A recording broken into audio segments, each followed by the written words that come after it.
You guys sounded so great together, kids. Oh, I could hear your voices. Especially that was just amazing. Yeah, no, that was just amazing. Thanks, Jake, so much. Yeah.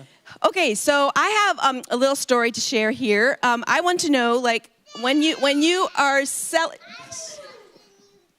Logan was so impressed with worship this morning too. That's so awesome. Yes. Okay, kids, when you have a birthday at school, how many of you like bring treats to the class to like share for your birthday? Woo! Yes, Marissa used to do that. Okay. Grace, what kind of things do you bring? What does mom make for you to bring? Cupcakes? Cupcakes? Okay. All right. So yes, I do too. Yeah. So, okay, so there was this little boy and his mom, let's just call him Jimmy. We'll call him Jimmy. Jimmy, yes. And his mom, it was his birthday. His mom made him these chocolate cupcakes, but they weren't just like regular cupcakes. They were like stuffed with like cream cheese filling and like chocolate chips, and like they had this like thick frosting. I mean, like they were like the ultimate cupcakes. And she made 24 of them for Jimmy to give all his little friends at school because it was his birthday. So Jimmy has his little tray of cupcakes, his little container of cupcakes, and he's waiting at the bus stop. And while he's waiting at the bus stop, he's thinking to himself, man, like, there's 24 of these cupcakes. Like, why am I bringing 24 of these, like, delicious chocolate stuffed cupcakes? Why do I have to bring it to school and share them with my friends? Like, no way. Okay, so he quickly runs to the backyard. He runs up into the tree house. He has a special tree house. And he has this, like, treasure box. So he takes all the cupcakes and he stuffs them in his treasure box. And then he goes back downstairs, or back down the stairs, back out to the bus stop, goes to school. All the kids are like, happy birthday, Jimmy. We're so happy it's your birthday, yada, yada, yada. And then he gets home. He hands his mom the empty container, and he goes up into the treehouse, and he's like, okay, now I got 24 cupcakes just to, chow down for myself. So he eats one and eats another. He ends up eating 4 cupcakes. And then he's like, oh, can't eat any more of those because they're like really rich. So I'm just going to leave them in my little treasure box and I'll come back for them later. So then he goes away on a little trip to Grandma's house because, you have to celebrate with Grandma. So he was gone the entire weekend. Then when he got back on Sunday, he just tore up the stairs of his treehouse. He got back in there and he's like, I am going to enjoy some good cupcakes right now. So he gets to his treehouse. He opens up the treasure box. Now, if you have like cupcakes that are like filled with cream cheese and like, super rich stuffing, like usually cream cheese needs to be what? Cold, refrigerated, okay? So he opens up this treasure box, and what do you think is going to be inside? Gross. Like absolutely like green, like mossy stuff growing on it. It smells, it was horrible. So not only, okay, like he's wasted all these cupcakes, he has to clean out the container of his special treasure box. So he's just thinking to himself, man, like what a fool I was. Like I know I only ate a couple, but I could have shared all these cupcakes with my friends, and I could have really, like, they could have shared in my excitement, my celebration for my birthday. And now instead of, giving these away to my friends, I have this disgusting mess to contend with, right? He's got to clean all this up, throw it all away, and he wasn't able to enjoy the cupcakes anyway. That's kind of a sad story, huh? It's kind of like that guy in the Bible that, he works all of his life and he stores all this stuff in his barns. And so then he's like, oh, okay, you know what? I'll get some more stuff. And then he builds even bigger barns. So then he's got like both of these barns are just filled with stuff. And he's like, I can relax now. I'm not doing any more work. I don't have to worry about anybody else but myself. And then what happens to the guy? He dies. So did he get to enjoy any of that stuff in his barn? No. God wants us to give away our stuff. He wants us to share what we have with others. Does that make sense, Trevor? Yeah, I feel a little called out, though, I'll be honest. Okay. I have a confession. Uh-oh. Last weekend, literally, Courtney bought 24 cupcakes from Sam's Club, and I had at least 12 of them. Oh.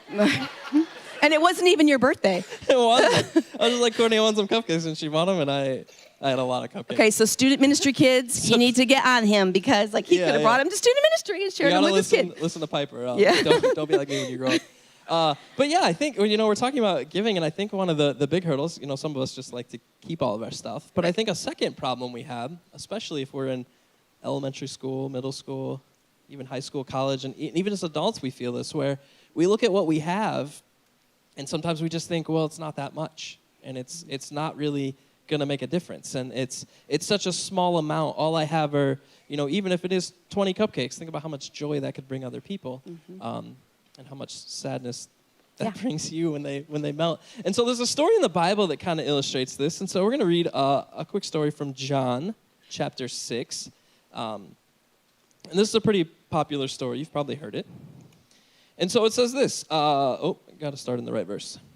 In John 6:5, Jesus saw a huge crowd of people coming to look for him. Turning to Philip, he asked, "Where can we buy bread to feed all these people?" He was testing Philip, for he already knew what he was going to do. Philip replied, sorry, I pushed the button. It scrolled. Philip replied, "Even if we worked for months, we wouldn't have enough money to feed them." Then Andrew, Simon Peter's brother, spoke up. "There's a young boy here with 5 barley loaves and 2 fish. But what good is that with this huge crowd?" "Tell everyone to sit down," Jesus said. So they all sat down on the grassy slopes. The men alone numbered about 5,000. Then Jesus took the loaves, gave thanks to God, and distributed them to the people.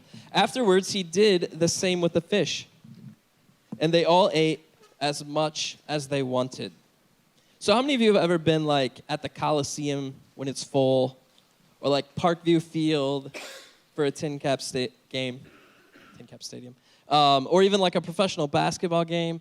So estimates are there were between 10 and 12,000 people probably on this hill, which is about what is seated at the Coliseum.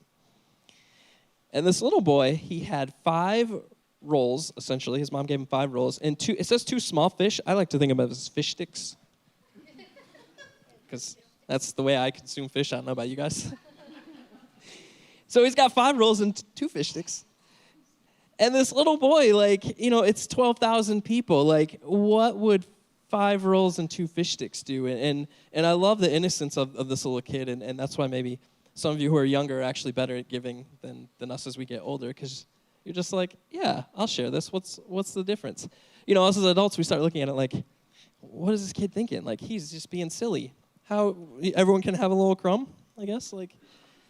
This little boy takes it to Jesus, and Jesus says, "Hey, we'll multiply these 5 rolls, these 2 fish, and everyone will get as much as they wanted with 12,000 people there."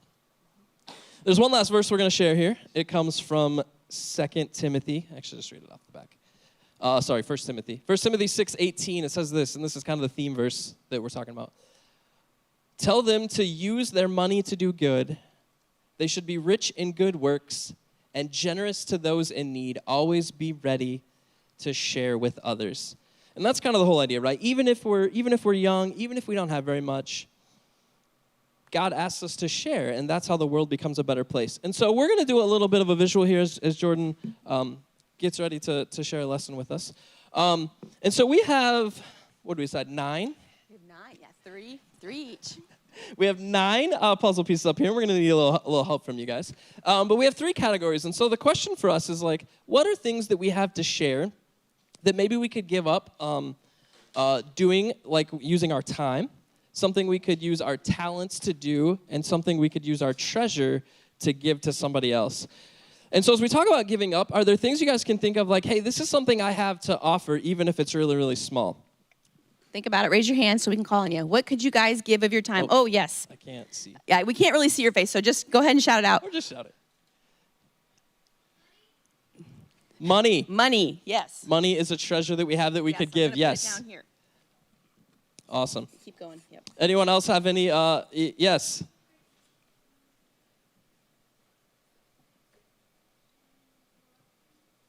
Sharing what? I don't know what she said. Shout it out. Sharing toys? Yes. Okay, toys are a treasure that we have too, right? Yep. I think that's a hand. Yep. Volunteering? Yes. That's how we can give time. Yes. Sharing food? Yeah. Just like the little boy did, right? Or the cupcake story. Moral of the story, if you have cupcakes, share them. Don't be like Trevor. All right, what else do we have? Anything else we can think of? Yeah? Clothing? Mm-hmm. Maybe when you get a car someday. Okay, we need some time and talent, some gifts that you've been given, yes. Yes, go ahead. I can't hear. Giving pumpkins away? Pumpkins, yes, because you could decorate. You could decorate them. Yeah. All right. Yeah. Helping people out. Yeah, with our time, serving them. If someone's like, hey, do you want to help me move? No one wants to help anyone move, right? Nobody. Yes. Nobody. All right, one more time. What is something you can give of your time? One more. Yes. Making cards. Yeah, that's like so nice just to get a positive word. Handwritten I love cards. that. Uh-huh. Okay, and two more things of talent. Like God has gifted you in such a way. Like kids, you should know this. What could we give away? This is like the simplest thing. Look at my face.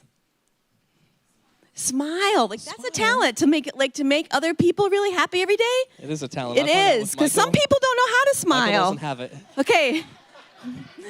One more in the back there. Say it, yell it out. Napkins? I don't think it was napkins. No. Compliments. Thank you. Thank you, Marissa. Yes. That's a good word. Oh, that is good. Okay. So, you want to wrap it now? Start turning. Yeah, and so the idea here is, like I said, when we look at what we have, it seems so small, right? And a lot of times we think, does smiling at someone really make a difference? Does complimenting someone really make a difference? Does giving of our time, our money, does it really matter because we don't have that much?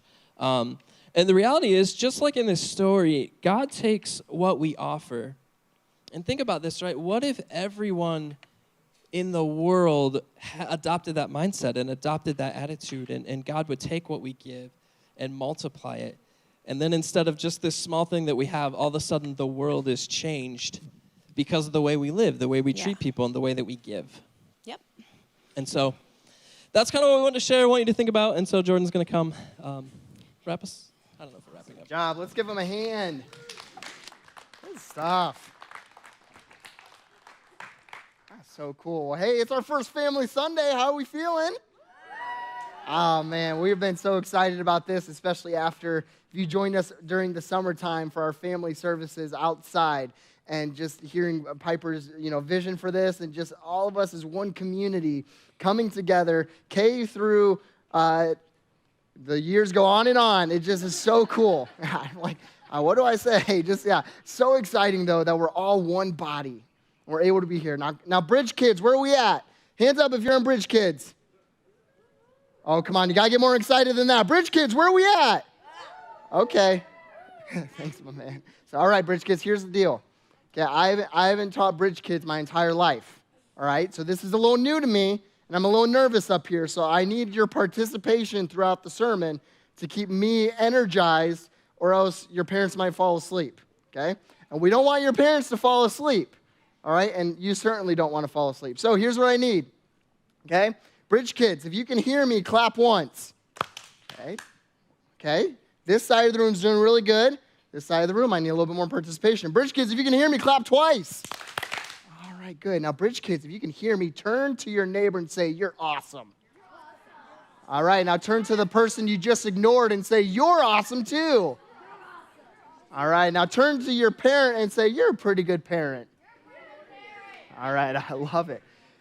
Now, here's the deal. I'm going to need some participation throughout the entire sermon, okay? And so if you hear me say, Bridge Kids, do something, and it's something that you feel comfortable doing, I would love for you to participate. But, hey, we are so excited to have all of our body together as one church, just celebrating and worshiping. If this is your first time visiting, my name is Jordan.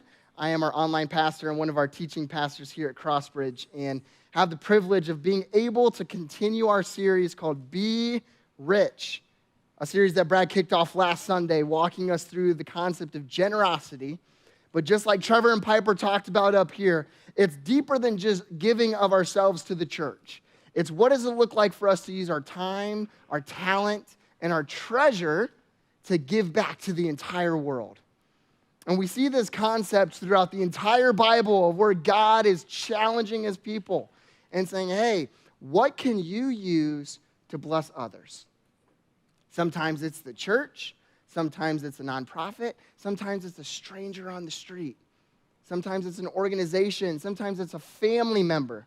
But what does it look like for us to use our blessings to then go and be generous toward others? Trevor shared this verse in Timothy, where Paul is writing to Timothy, and he's saying, hey, be rich in generosity and good deeds. And what does that look like for us, whether we're just itty-bitty or whether we're a little bit older? What does it look like for us to use our gifts? And here's what's so cool about this, friends, is that we are in a position at Crossbridge to be able to do a series like this, where we are raising a ton of money. We're raising a lot of donations for toiletries and clothing items, and we're partnering with the Shepherd's House, an organization in downtown Fort Wayne that walks with veterans and helps them transition back to a healthy life, to an exciting life, to a thriving life, where many of these veterans who have served our country have struggled with addiction and struggled with some trauma from experiencing battles in different ways or different lifestyles.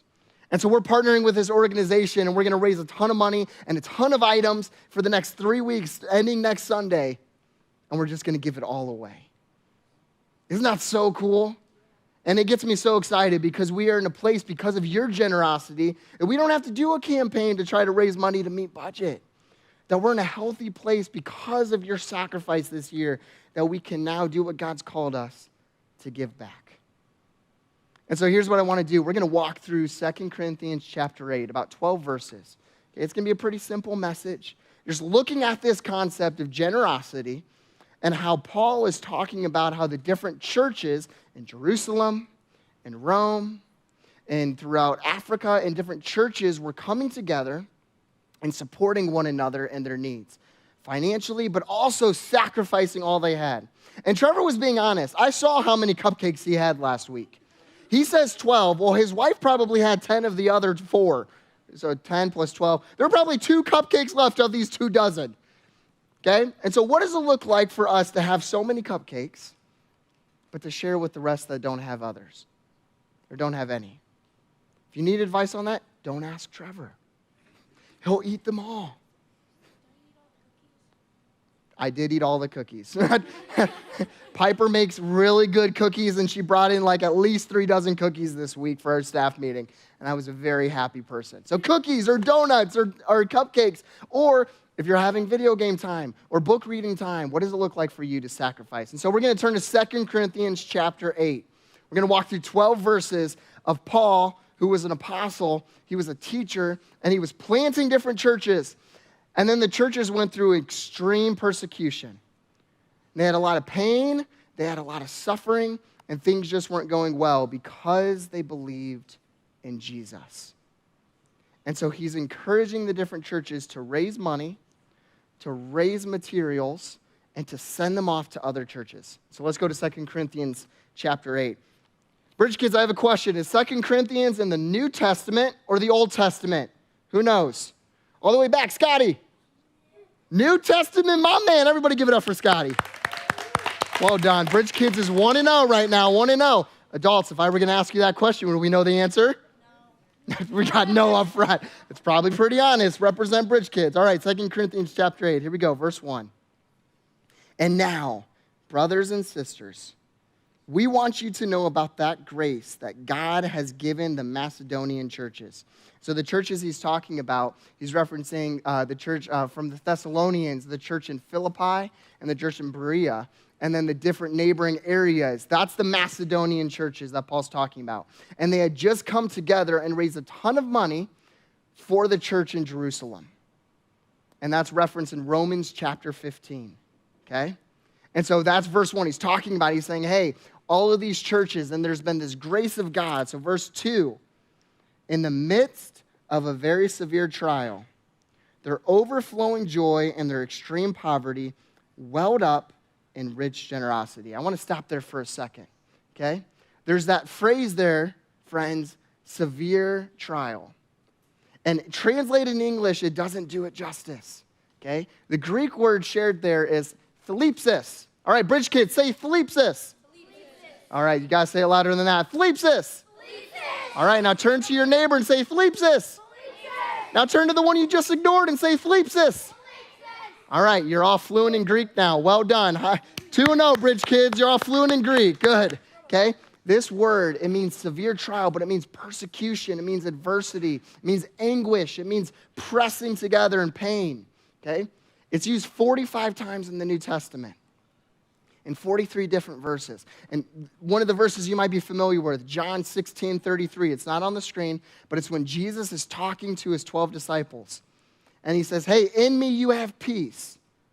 And in this world you will have trouble. You will have thlipsis. But take heart, for I have overcome the world. So it's that same word that's used here where Paul is talking to these churches, and he says in verse 2, he says, in the midst of their very severe trials, their very severe thlipsis, their overflowing joy, and their extreme poverty welled up in rich generosity. For I testify that they gave as much as they were able, and even beyond their ability, entirely on their own. These churches urgently pleaded with us for the privilege of sharing in this service to the Lord's people. So Paul is saying, he's like, hey, these churches, they were so excited about being generous. And their eagerness was known to all, that it's almost like they were begging Paul and Timothy and Titus and these different church leaders, begging them, we want to support one another. We are eager for this generosity. Verse 5. And these churches exceeded our expectations. They gave themselves first of all to the Lord, and then by will of God also to us. Verse 6. So we urged Titus, just as he had earlier made a beginning, to bring also to completion this act of grace on your part. But since you excel in everything, Corinthians, in faith, in speech, in knowledge, in complete earnestness, and in the love we have kindled for you. This is what Paul says to these Corinthians. See that you also excel in this grace of giving. And here's what's so important, friends, bridge kids, young adults, teens, adults. This is what's so important. Verse 8, Paul says, I'm not commanding you, but I want to test the sincerity of your love by comparing it with the earnestness of others. Make this your life verse, one of your life verses. This is a verse, hey, let's put these on our walls in our houses, okay? Kids, if you've got some place that you want to put a picture frame this verse, okay? What does it look like for God to challenge us in our generosity, to test our love by putting it up against our earnestness, our eagerness for others? That's pretty powerful. Verse 9. For you know the grace of our Lord Jesus Christ, that though he was rich, yet for your sake he became poor, so that you, through his poverty, might become rich.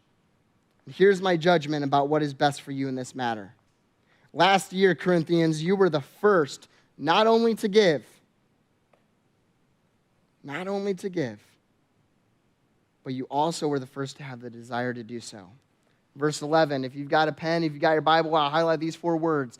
Now finish the work. Now finish the work, so that your eager willingness to do it may be matched by your completion of it according to your means. Bridge kids, have you ever had an idea to do something really exciting and then it never happened? Raise your hand. Oh, everyone's like, yeah. Who's ever been disappointed when that didn't happen?